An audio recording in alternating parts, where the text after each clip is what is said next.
Enquanto Lucian seguia tranquilo no espaço, na Terra, as coisas não estavam tão calmas assim. Depois de ter descobrido tudo o que havia acontecido, ele finalmente se encontrou com o senador e a executiva-chefe. Para seu alívio, ela concordou em apoiá-lo, mas com uma condição. Antes de qualquer coisa, Lucian teria que prometer realizar um favor para ela no futuro. Claro, Lucian não tinha motivos para recusar. Ele afirmou que, fosse o que fosse, desde que estivesse ao seu alcance, faria o possível para cumprir. Afinal, Yun já havia lhe conseguido benefícios demais. Só aquela nave estelar, por exemplo, já valia dezenas de bilhões de moedas de cristais negros. E isso apenas considerando o custo de fabricação, sem contar os recursos de cultivo que recebeu também. Na verdade, Lucian quase se sentia envergonhado de aceitar tanta coisa. Por isso, se o setor Yun pudesse ajudá-lo a resolver o problema da Terra, nada mais justo que retribuir esse favor no ponto. O senador então perguntou se Lucian teria interesse de participar de uma competição. Segundo ele, estava planejando um intercâmbio entre gênios de diferentes setores estelares, permitindo que os prodígios lutassem entre si para aprimorar suas forças marciais. Curioso, nosso garoto pediu mais detalhes. Foi então que o senador revelou sua grande ideia. Sob a bandeira do setor Yun, eles convidariam 3 setores estelares diferentes para realizar o gigantesco torneio de artes marciais. Com um simples movimento de mão,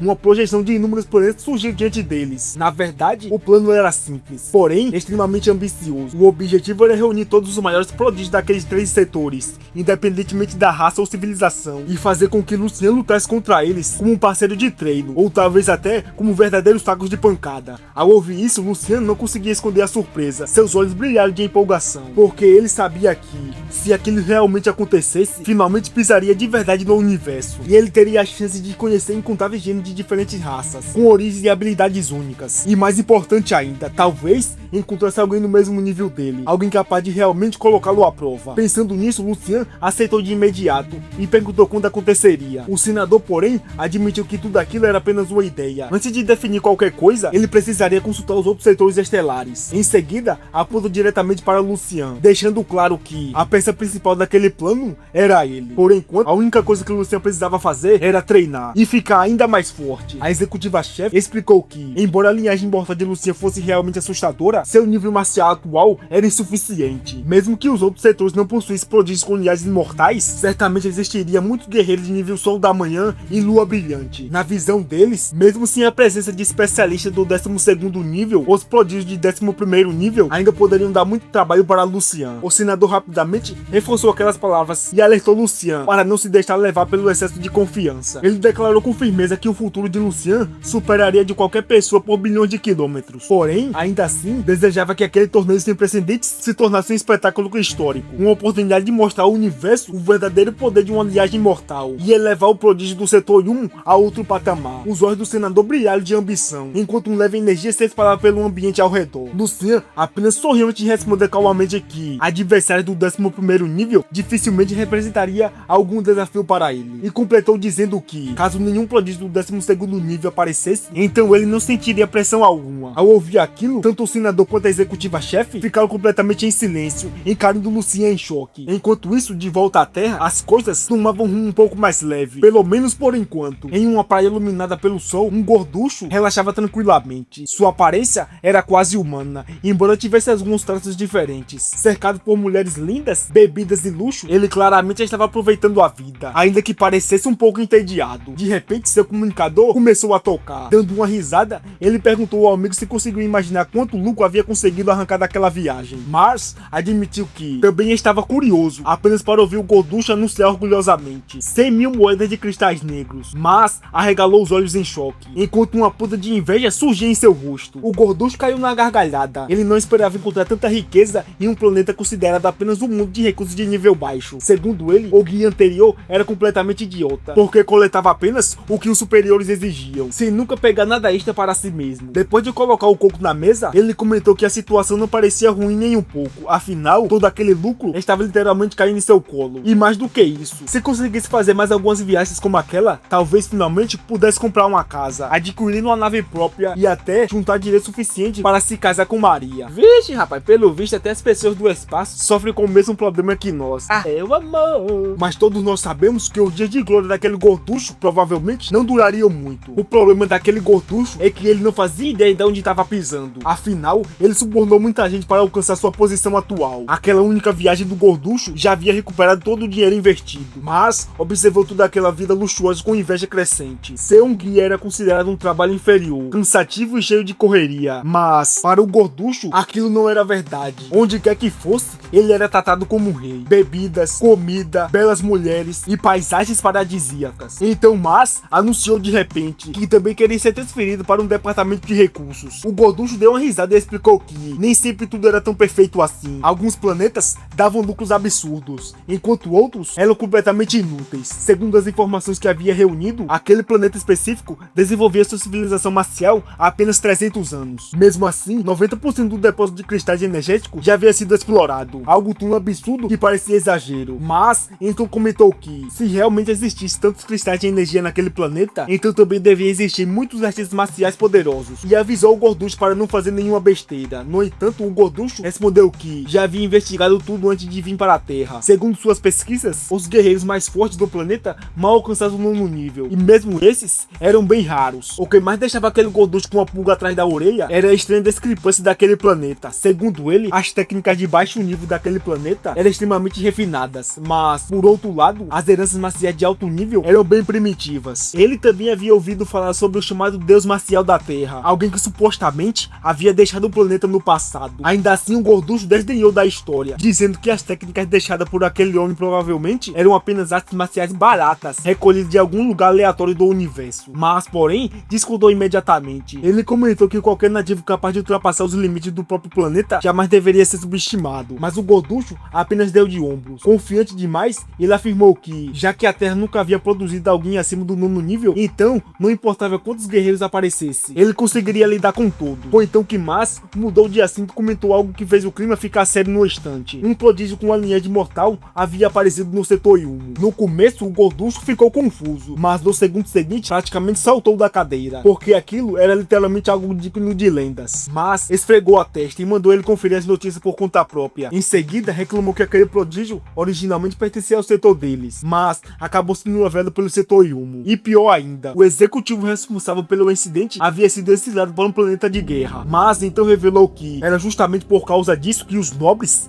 estavam vasculhando os planetas de nível baixo em busca de um talento monstruoso. Depois de mais algum tempo conversando, Mas fez um último aviso. Ele disse para o gorducho não exagerar demais, porque bastaria irritar a pessoa errada uma única vez e tudo acabaria. Mas o gorducho apenas ia com desdém, afirmando que jamais encontraria alguém assim em um lugar remoto como aquele. Porém, nesse instante, Mas percebeu se lembrar de algo importante. Rapidamente, ele começou a puxar algumas informações e comentou que, se não estivesse enganado, o planeta natal daquele prodígio de linhagem mortal ficava justamente perto da região onde o gorducho estava. No mesmo momento, um suor frio escorreu pelas suas costas, rezando para aquilo que fosse apenas uma piada. Ele tentou manter a pose e respondeu que, mesmo que aquele prodígio fosse realmente dali, existiam bilhões de planetas ao redor. A chance de encontrá-lo seria praticamente impossível. Que Mas nunca conseguia localizar exatamente qual planeta era. E mesmo assim, a ligação terminou. Mesmo tentando se convencer que aquilo estava exagerado, o gorducho decidiu investigar por conta própria. Mas pouco tempo depois, seu rosto perdeu completamente a cor, porque Mas estava correto. O planeta natal daquela linhagem mortal realmente ficava naquela região. Ainda assim, ele tentou se tranquilizar, acreditando que estava preocupado à toa. Logo depois, mudou o foco para outra coisa. Lembrou que o prazo dado aos humanos estava prestes a acabar. Faltava apenas 2 dias. Estava na hora de pressioná-lo um pouco mais. Com um salto, ele apareceu diretamente na localização onde Cumberland estava. Assim que ouviu, Cumberland se curvou imediatamente. Os outros também correram para se ajoelhar e reverenciar. E claramente o gorducho adorava aquilo. Com um sorriso arrogante, ele exigiu um relatório sobre os recursos coletados. Cumberland hesitou por alguns segundos, mas acabou entregando tudo o que conseguiu reunir. Só que bastou uma única olhada, o rosto do gorducho imediatamente ficou sombrio, claramente insatisfeito. Ele acusou todos de estarem zombando dele.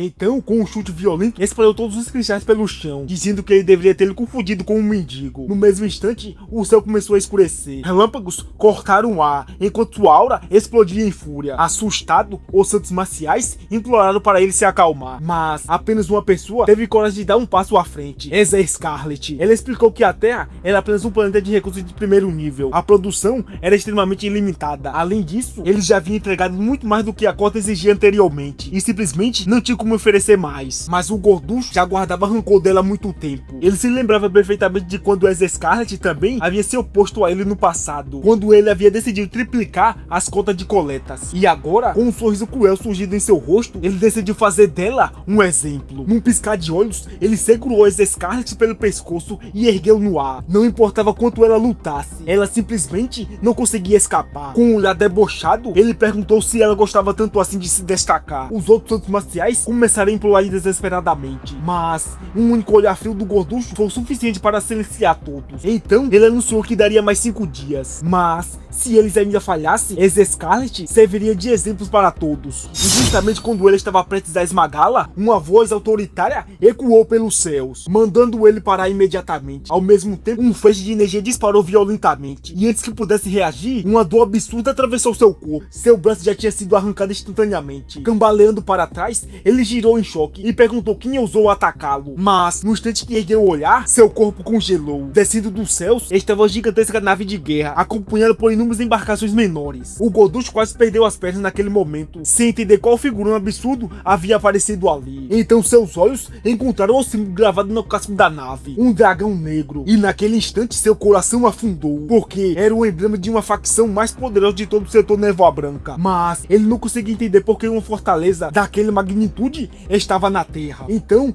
uma voz ecoou da nave, ordenando que ele ajoelhasse. Antes que ele pudesse reagir, uma pressão esmagadora caiu sobre ele. Seu corpo foi forçado violentamente contra o chão, enquanto sua cabeça era enterrada na terra. Só então, uma figura surgiu lentamente à frente dele, perguntando friamente se ele era o novo guia responsável pela coleta de recursos da Terra. O gorducho ergueu os olhos tremendo, e no momento em que viu que estava diante dele, seu rosto perdeu a cor completamente, porque aquela pessoa era ninguém menos que o próprio Conde Lancelot. Lancelot da Montanha do Dragão Negro. Desesperado, ele admitiu que sim, mas Lancelot imediatamente começou a listar seus crimes: abuso de autoridade, extorsão, corrupção e ainda pior, ousava agir como um tirano no planeta natal de um conde imortal. Segundo Lancelot, aquilo era um pecado imperdoável. O gorducho começou a suar frio, tentando explicar que tudo não passava de um mal entendido. Ele até admitiu os outros crimes, mas jurou que jamais ousaria enfrentar o planeta natal de um conde imortal. Só que os olhos de Lancelot queimaram em pura fúria enquanto respondia, e era exatamente isso que ele havia acabado de fazer. No começo, o gorducho não entendeu, até que finalmente percebeu. Lancelot estava falando da Terra. Desesperado, ele argumentou que um planeta incapaz de produzir sequer um guerreiro de 10º nível jamais poderia ser um planeta natal de um conde imortal. Mas suas palavras não mudaram absolutamente nada. Lancelot apenas mandou que ele olhasse ao redor, e quando o gorducho levantou a cabeça, seu sangue congelou, porque ao redor da Terra estava reunido representantes de inúmeras famílias poderosas do universo, todas olhando diretamente para ele. Então a voz de Lancelot trovejou novamente. Ele realmente acreditava que toda aquela gente estava ali por engano? Naquele instante, a boca do gorducho secou completamente, porque finalmente ele percebeu que estava acabado. Lucian, sem dúvidas, já era reconhecido em todo o universo. Famílias de alto escalão seguiam suas ordens. Até os guerreiros mais poderosos do universo temiam seu poder. Lancelot decidiu servir Lucian, mesmo ele sendo de outro setor agora. E se você chegou até aqui e ainda não deixou aquele like brabo, deixa o like aí, meu filho. As coisas estão melhorando aqui e vão pra frente.